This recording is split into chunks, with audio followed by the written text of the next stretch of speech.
Unicorn Award celebrates European scale-ups that have the potential to be valued over $1 billion and become Europe's next unicorns, highlighting the importance of small companies in the wider digital ecosystem. In the digital age, tech companies get exponential advantages from data and innovation and soon become global giants. Today, 129 of the world's unicorns come from Europe. That's only 13%. We can do better. We believe that Europe should be home to 25% of unicorns globally by 2025. How can you become a future unicorn? There are 3 main criteria that our national trade associations take into account to choose 19 candidates. Their positive impact on society, their commitment to green values and gender diversity, and their emphasis on digital skills, cyber resilience, digital health, and AI. From those 19 candidates, the same criteria are applied, and the NTAs choose 9 nominees. An expert jury then selects 3 finalists, basing their decision also on the company's growth potential and innovation.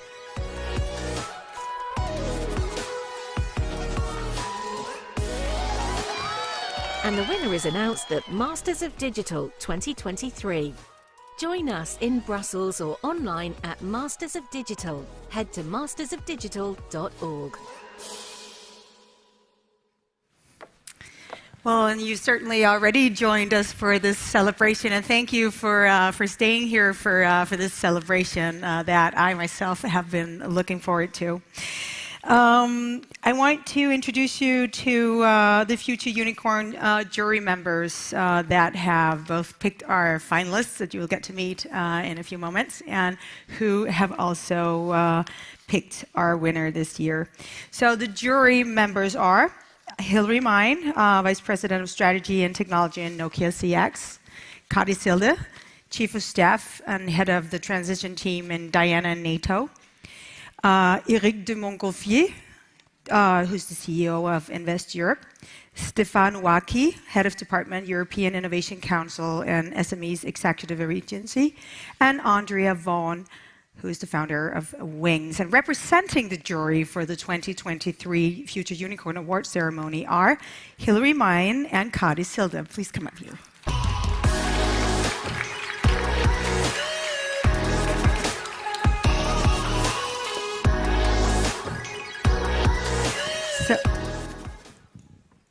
Thank you.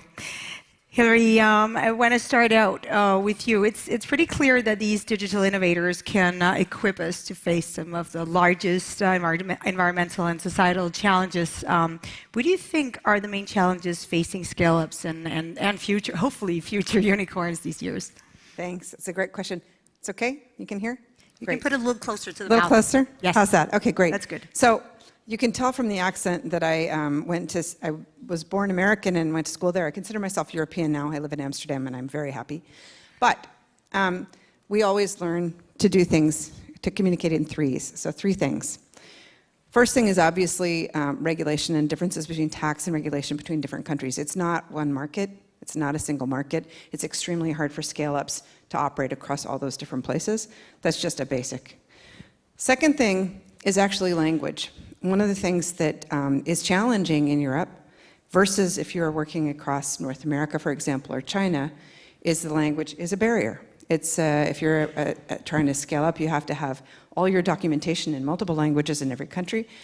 It's who we are, but it definitely creates a significant cost and a scale-up challenge. And the third thing is because of those first 2, raising financing can be, again, a little more challenging, so you have to work harder for it, you have to justify it harder, your business cases are tougher. So, Kadi, it must be pretty clear after just half a day here, and especially for this audience, that disruptive and innovative technologies have a very important role to play in some of the world's greatest challenges right now, whether that be decarbonization and defense, which is more of your alley. Tell us a little bit about Diana and what it aims to do. Yes. Well, I don't know if you can tell it from my accent or not, but I'm Estonian, and I guess Estonia is known for at least two things. We take defense very seriously, for obvious reasons, and we have a pretty healthy startup ecosystem. Now, defense and startups haven't really met all that much in the past, and Diana is there to fix that, frankly speaking. So me being at an event like this is what Diana is about. So we won't be at defense fairs, but we will work with innovators from all across the alliance. We will work with defense end users, with investors, and with industry to help bring startups to the fold of defense, to help them solve big defense problems, but not just defense problems. This year, for instance, we're working on energy resilience. So the idea is not to develop weapon systems. The idea is to help us fix large problems, big problems, and to convince startups, deep tech startups, to come and help us do that. If you were to define with one word the field of potential future unicorns for this year, what would it be? One word for the field? Yeah. Amazing. Yes, thank you. Really, really impressive. Has it been difficult to pick the finalists? No, to be honest, not at all. And I'm very impressed with the focus both on green tech as well as the fantastic mix of female founders that we saw. So, but I think there was it was quite an easy pick among the jury to come up with the last three. The one among the three, that was the tougher one. That was the tougher one. We're not going to get into that just yet. But let's meet the three. Thank you. Thank you so much. Thank you. You can bring it. You can bring that with you. And the three finalists that I want to invite up here now are represented by one person each. From Red Point, Laura Urquizo. From Plan A, Lubomila Jordanova. And from Easy, Alfred Kuya. And I want you to applaud wildly now, because these are such amazing young people.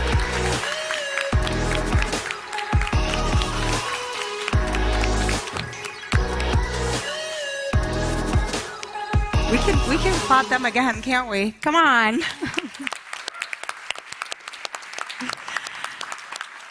Congratulations on being the finalist. I'm going to ask you a few questions in a moment. But to present us the prize of the Future Unicorn 2023, we are fortunate enough to have with us the European Commissioner for Innovation, Research, Culture, Education and Youth, Maria Gabriel. The Commissioner will be joined up here by General Director of Digital Europe, Cecilia Bonefeld. Please join me in warmly welcoming them as well on stage.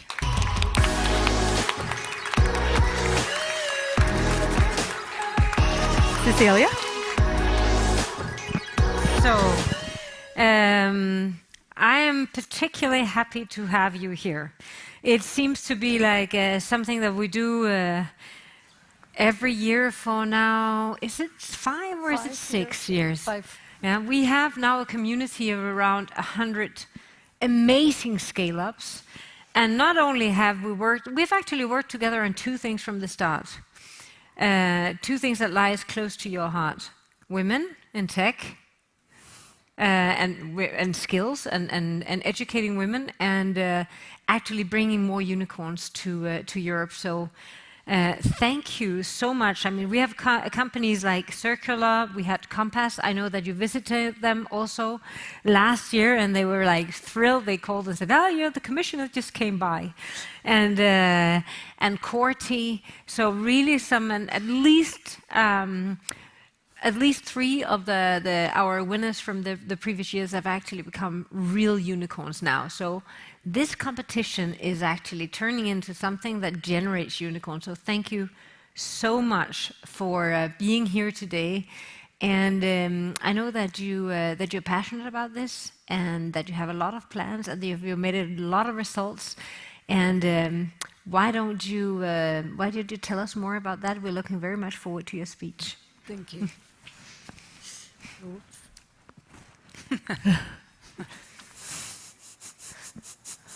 Well, thank you. Thank you very much, dear Cecilia, dear members of Digital Europe, dear finalists, ladies and gentlemen.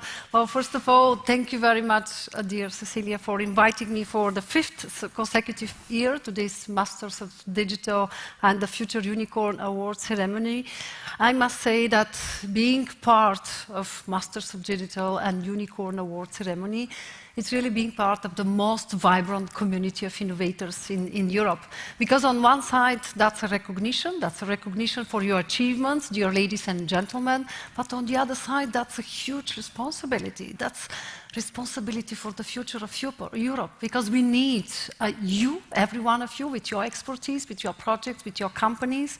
And of course, for me, it's a great expression of what we would like to see as innovation made in European Union. So thank you very much.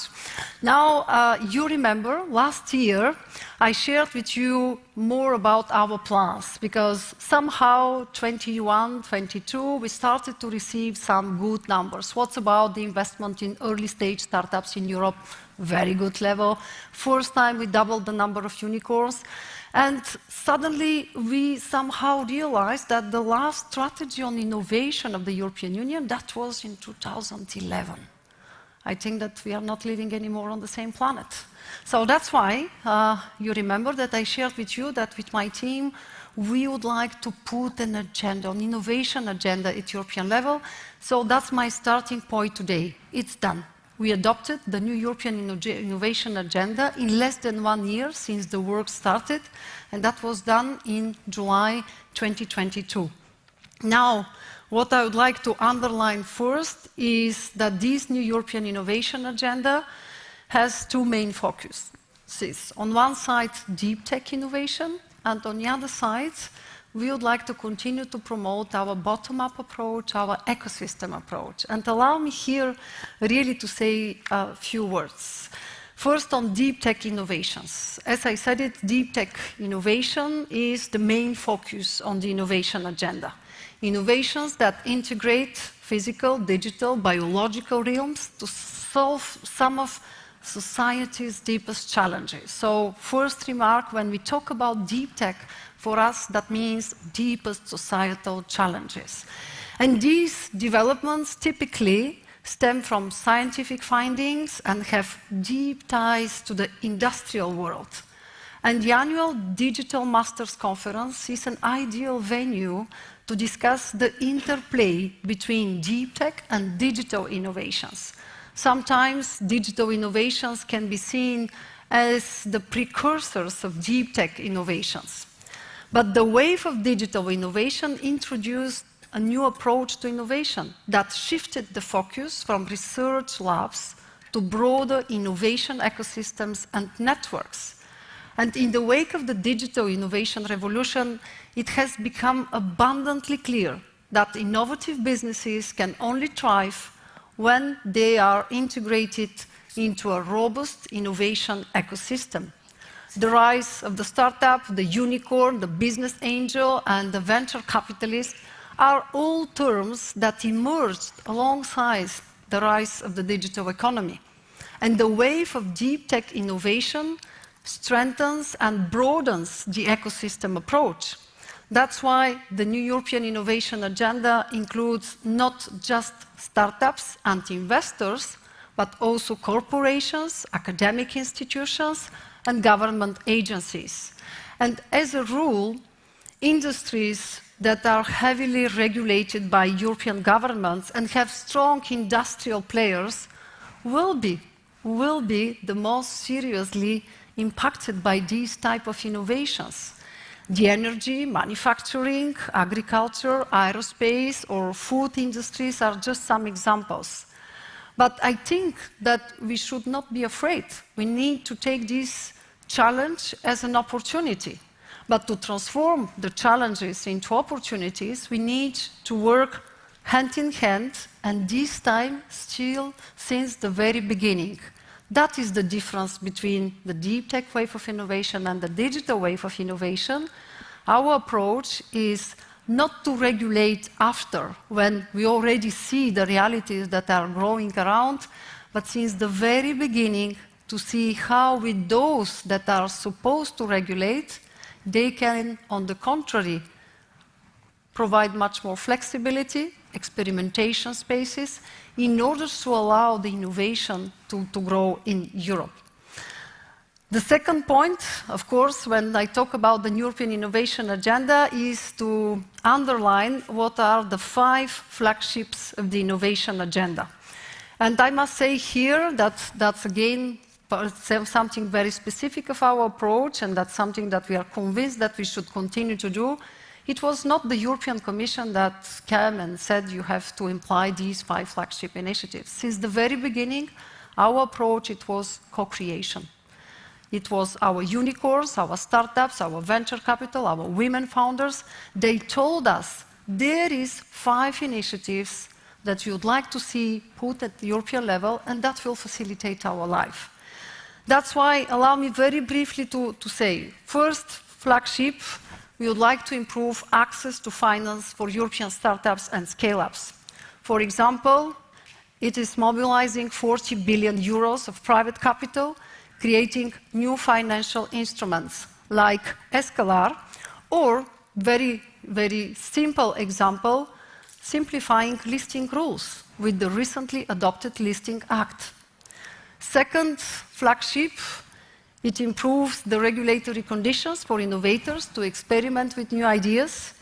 As I already said it, we would like to expand the range of sandboxes and experimentation facilities for sectors like aerospace, hydrogen, artificial intelligence, and here I think that we have already some champions ready to show us what we need to do at European level. Third flagship initiative, I think that that's a reality that we need to face. Europe will not succeed in the new wave of innovation if we don't pay attention to all our member states and to all our regions. And let's be very honest, we need to tackle the research and innovation coherence. I don't like to use the word divide, and that's why we would like to tackle this by creating 100 regional innovation valleys in Europe, and this May, in 2 months, will open a new call for proposals to support inter-regional projects involving regional innovation valleys, and the budget for that, for this initial project, is 170 million euros. Fourth, a topic that is very dear to your heart too, talent. We can't succeed in digital, in innovation, without talented, skilled people. And we need not only to preserve our talents in Europe, but we need to be an attractive destination. Not an easy challenge, but we have here a very concrete initiative. By 2025, we launched an initiative for 1 million deep tech talents in Europe. So I very much hope that every one of you can join us, and definitely you can at least indicate to us where we need to intervene, how we can encourage all these talents or skilled and competent people to choose Europe as their home, because no one can oblige someone to stay in Europe, but we can provide conditions to choose to stay and to develop your company in Europe. And 5, it's always maybe the most bureaucratic flagship, but we all need policy frameworks, including here clearer terminology. We even don't have a common definition on startup and scale-up. It's really time to have this in order to identify much more clearly, rapidly what's happened on the ground. Of course, we need much more robust and comparable data sets. And here I would like to say thank you very much, Digital Europe, because your data are always very, very useful for us. Here, one special point, we would like to start a specific work on stock options for employees of startups. And believe me, 1 year ago, that was the first time maybe that we discussed this topic in the European Commission. We have to make some additional effort, but we all know that that is very much needed. Now, I would like here to make a link with what you said, Cecilia, because the community is already identified, as I understood well, 100 scale-ups. So that is fitting perfectly well with our work with the European Innovation Council, because this year, that's exactly what we would like to have, a Scale-Up 100 initiative. This year, in 2022, we are going to identify, select, and promote a first cohort of 100 deep tech startups and provide them with all the support they need to become global leaders and future unicorns. So my proposal is very simple. Let's join forces and let's not reinvent the wheel all the time. Let's go, let's accelerate, let's change the pace.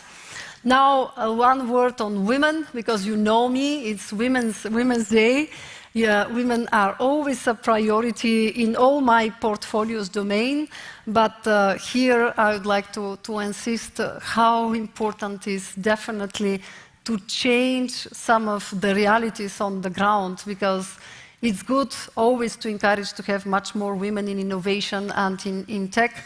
But unfortunately, some of the numbers are extremely alarming. For me, there is one number that is absolutely unacceptable, is that only 2% of venture capital in Europe is invested in women-led companies. It's simply not possible. So I think that together with all of you, we can change this reality, and I'm really very encouraged to see that there is 2 women here on stage. Final point, as you understood it, the new European Innovation Agenda is more than a strategy.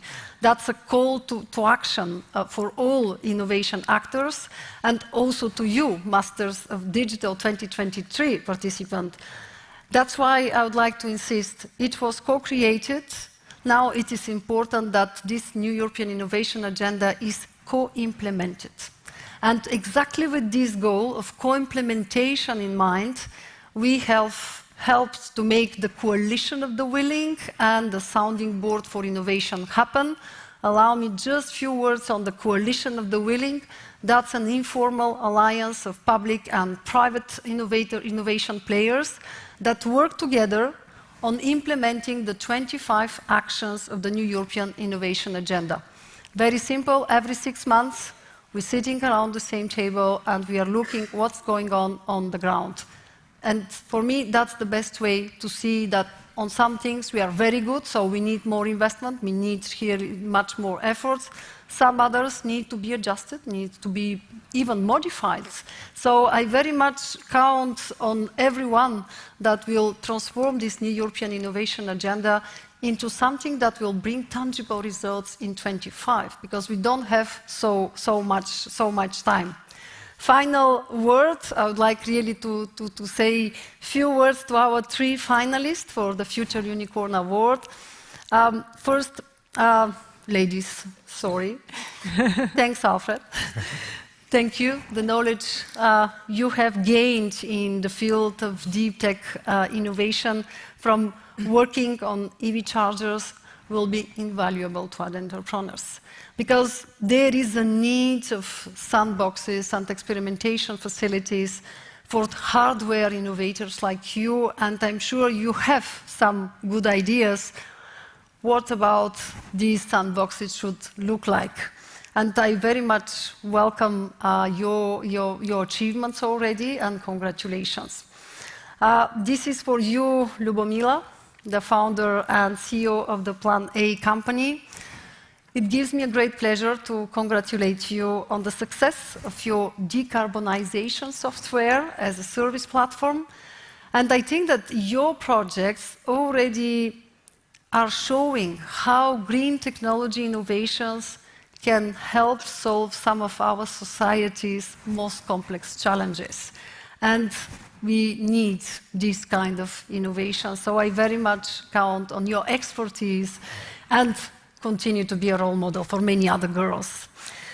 Also, Red Point's Chief Executive Officer, Laura, another role model. Thank you very much. I think that the future of deep tech innovation will depend on the protection of intellectual property rights. So your expertise in using AI to ensure intellectual protection is crucial.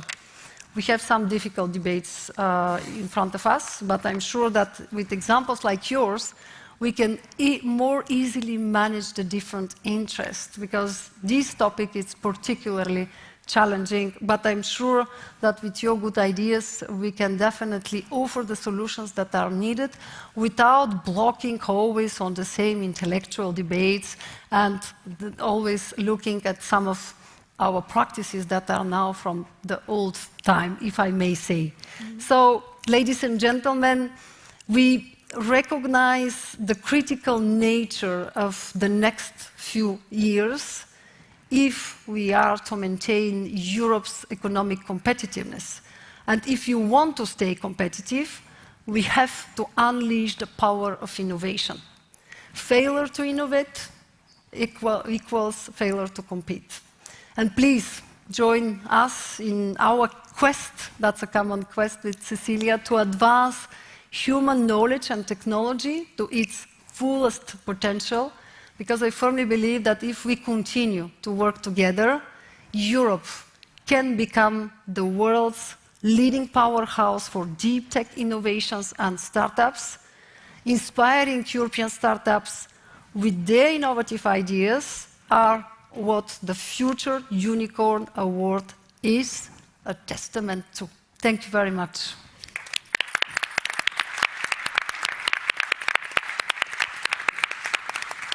Thank you very much, Commissioner. Let's hear just a few words from our three finalists. The Commissioner kindly described a little bit about the purpose of each of your businesses. And I want to ask, especially at first, to you, Lubomila, and you, Alfred. Digital innovation certainly opens up many opportunities for the EU to reach its climate goals. So, Lubomila, starting with you, in what way do you think your business is contributing to making Europe greener? I started planning in 2016, and unfortunately at that time there was not that much awareness about the topic, neither on a political nor on a more societal or business level. And what really encourages me now is that it is overwhelmingly present, and finally it's not a special box of topics that you can consider in the tech sector, but it is being added as part of the assessment of tech solutions. When we've been developing our technology, we've had the time to actually assess what was really needed by businesses.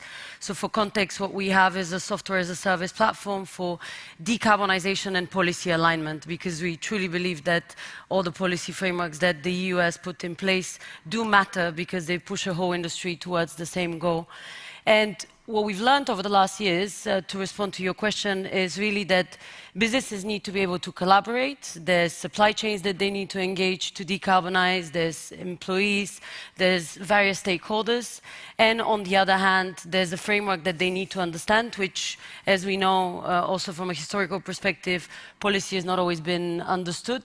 I think this is the only industry where we actually have the possibility to welcome policy as our guiding light for a complex issue that we don't have a lot of time to solve. And Alfred, I want to ask you, well, the similar question. How do you think your business is contributing to making Europe greener? Yeah, so when you're looking at our company, we are creating products and solutions to support the energy transition in general.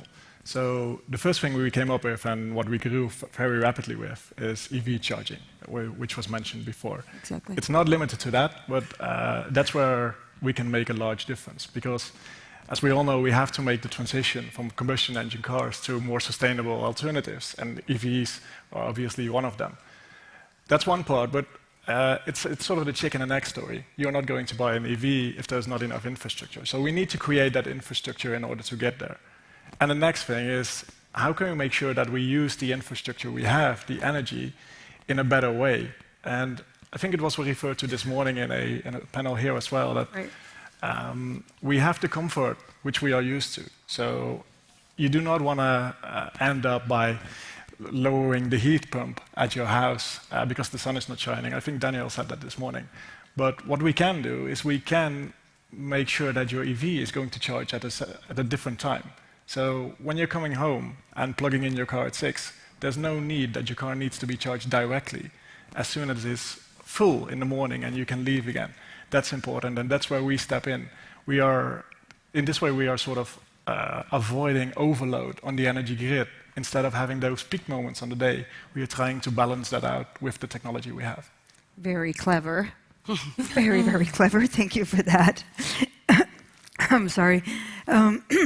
Laura, you are, as mentioned, offering products to businesses and consumers to help them deal with and detect online fraud. How do you think your innovation is contributing to making the internet a safer place? So what we've done is over these years is to build a platform that helps the brands, the companies, and the consumers to fight the online fraud related to counterfeiting, fake websites, fake products, digital impersonations, and illegal content. So what we do is we detect all the fraud and we remove it from the internet. So we protect the intellectual property of the companies, and also what we help is to avoid all the issues related to health risks and other kind of risks, and many other risks. And of course, we help the companies to recover the revenues they're losing against the fake competitors. What we're seeing is that this problem of fake websites, fake products, illegal content is growing exponentially. And a few years ago, it was mostly about fashion companies, cosmetic companies, good companies facing these kind of problems. Of course, the entertainment space. Now it happens to any kind of companies, banks and hotels and energy suppliers and industrial machinery, all of them. Because the bad guys, they go and they make fake websites that affects all kind of companies. And Redpoints, what we do is to solve that issue, eliminate that problem, and help the companies and the consumers. Wow. Thank you for doing that. Commissioner, do you have any questions you would like to ask our finalists? Well, maybe one question for our three finalists: what the EU can do in order to help you to grow and to scale up for a company like yours. I think that if you have something very concrete to recommend to us, don't hesitate to do it now. Oh, that's good. That's a wish list for you. You want to start, Laura? Well, first, thank you so much for things like this today, right? Because by giving us visibility, you are already helping us a lot. The second thing, maybe, can be to talk about these issues, and to make the environment, the companies, the society realize how big the issues that the three of us are targeting, how important they are, right? And how there's solutions, and with technology made in Europe, as you're saying. Thank you. Ludmila? I have two wishes. One is not enough. On the side of European startup visa, I know that there's been a lot of discussion, and also you just mentioned that there's work that has been done. We've seen from the portfolio of employees that we have within Planet, we have within a company of 150 people, more than 70 nationalities, and they come from all over the world, actually because the lifestyle in Europe is incredibly comfortable, and it is a lot more favorable to many other places. It's diverse, you can travel easily, see a lot of different worlds even. But it definitely has been a big challenge, and if you combine EU and then you put Germany on top, which is where our HQ first one was, it doesn't get easier. And I believe there's a lot of ideas that have been gathered within the tech community that are in probably your, not only mine, but in your agenda. But if there's ever a need for further feedback on how the vehicle can be something useful, I think there's going to be plenty of us to share a view. And the second one, because of course I have a responsibility towards my climate change commitment, is that every single company that gets funding from the EU gets to be also assessed on their environmental capabilities and also responsibility. I think this will make Europe even more competitive on a world level as we prepare for the crisis that is already unfolding. Thank you. Thank you. Yeah, so for us at Easy, we have the right people. We have all the skills to come up with very great and innovative products. But what for us is one of the most challenging over there is that we are launching a product in every new market. So if we have a product which is suitable for Norway, We cannot simply copy-paste it and go to Germany, because Germany has a different set of regulations. And sometimes there are laws and regulations which were made so long ago that we didn't even have EVs in general. So it's hard to make that work together. And we cannot come up with a single product which we can just copy-paste in every market. And for us, that would be way more scalable if we could do so. So what would be better? If we could have sort of a universal legislation which is set as a standard for all markets, and that standards may be extremely high, but as long as they are comparable to every market, that would be very beneficial for us. And on top of that, it would be nice if within those boundaries, the EU is stimulating us and other startups to push the boundaries, see how far we can go into that legislation, to challenge the legislation, challenge the law, that it might be outdated and it might be reviewed due to new technologies.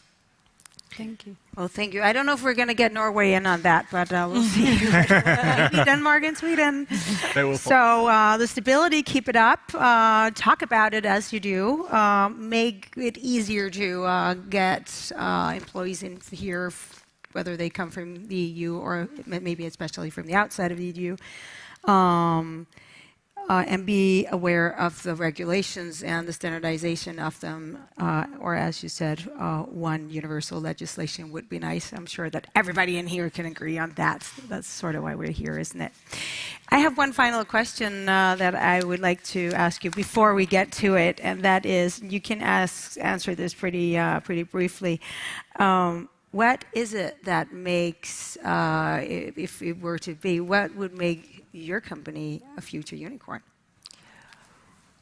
That's a very interesting question. Well, listen, we are building a category. Before us, there was no one solving this problem with technology. So the fastest we can build the category, the better. So as I was saying, visibility and helps us a lot. And everything about regulation, that is very interesting, that so Europe comes more uniform and it's easier for us. So that will be. I think the best element of being a European company scaling is really the fact that you can benefit from this robust set of ideas. And sometimes these boundaries that we want to remove are quite useful because they set a cultural setup that is different from one to the other. I think this is one of the biggest advantages for us as a company. We're tackling the problem of climate change with the European legislation in mind and with a European heart to it.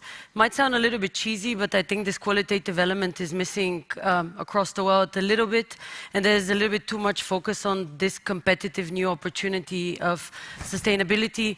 Sure, but also climate change is a humanitarian issue, and we need to think about that as well. Yeah, so when we look at the energy transition, it's the question, how fast can we do that to actually achieve that? And that's why we want to make our products scalable. So what we've done already, in those 5 years we exist, we were able to produce and have 600,000 chargers installed and online. So they're all online. What we can do is we can basically manage the power which is floating through all those chargers. So the potential that has to balance the power grid, I think that can make us a future unicorn. Let's give him a hand, shouldn't we?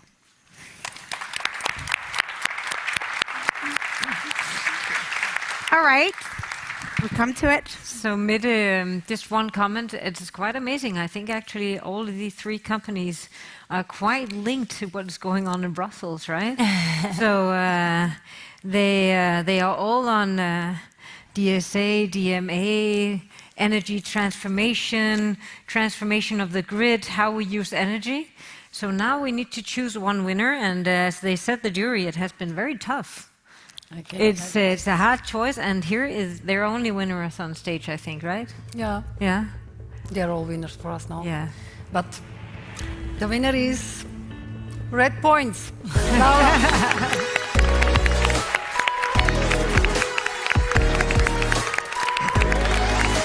Thank you so much. Congratulations. Thank you. Thank you very much. Thank you. Thank you very much. So much. Thank you. Thank you. And of course, we would also need to give the winning prize to the two of you. Here you go. Here you go. Please. Thank you very much. Please step closer. You can stand a little closer. I think somebody's trying to Step do a forward. photo now, Yeah. and in a second we'll have a winning speech. Oh, maybe like this? Yeah. Oh, Okay, a bit closer.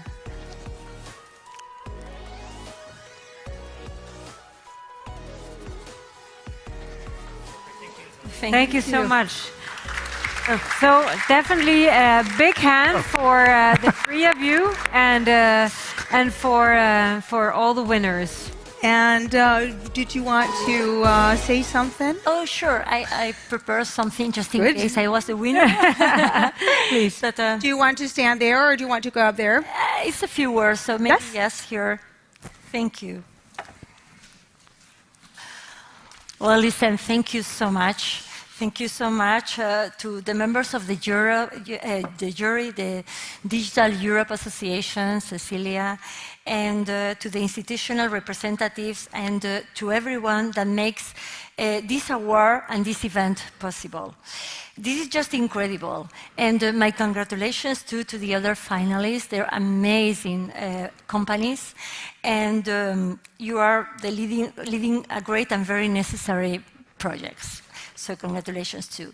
So when I started my journey at Redpoints 8 years ago, leading only 10 people and with a handful of clients, I would have never imagined that today I will be receiving the Future Unicorn Award from Digital Europe, the leading European business association for the IT industry. This is wow for me. We are very proud to be recognized as one of the digital companies that can become Europe's next tech giant. Fighting online fraud every day with some of the largest brands and companies around the world is both a challenge and an inspiration. This distinction recognizes the importance of our mission, making the internet a safer place for brands and consumers, as we were saying. And fake products, fake websites, illegal content, and digital impersonation are major threats for any kind of company.